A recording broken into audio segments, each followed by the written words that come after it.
Beerla Ailayya NM Srinivasa Reddy నోటుకొచ్చినట్టు మాట్లాడుతున్నారు. మీ మానసిక పరిస్థితి బాలే, మిమ్మల్ని అర్జెంటుగా ఎర్రగడ్డ చేర్చాల్సినటువంటి అవసరం ఉందని చెప్పి బీఆర్ఎస్ విద్యార్థి నాయకులుగా ఉస్మానియా నుంచి మేము భావిస్తున్నాం.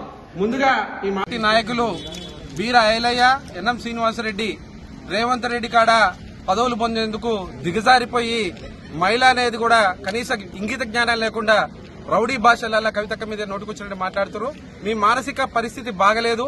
మీరు ఇదే విధంగా కనుక ప్రవర్తిస్తే మీకు ఇప్పటికైతే మెడిసిన్ పంపిస్తున్నాం, మీ నోరును శుద్ధి చేయడానికి ఫినాయిల్ పంపిస్తున్నాము. ఇక కూడా మీరు మారకపోతే మా సొంత ఖర్చులతోటి చందాలేసి మిమ్మల్ని ఎర్రగడ్డ హాస్పిటల్కి తీసుకుపోయి జాయిన్ చేయడానికి కూడా మేము వెనకాడము. మీరు మీ నాయకుడు గతంలో ఓటుకు నోటు కేసులో దొంగకున్నటువంటి నాయకులు మీరు నికార్సైనటువంటి నాయకుల్ని మహిళలనే గౌరవం లేకుండా మాట్లాడితే మాత్రం ఉస్మానియా యూనివర్సిటీ విద్యార్థి నాయకులుగా సహించే పరిస్థితి లేదు. ఇప్పటికైనా నీ భాష మార్చుకోరి. మీరు చేసిన గతంలో దందాలు మీకున్నటువంటి అన్ని కూడా మా నోటీసులో ఉన్నాయి.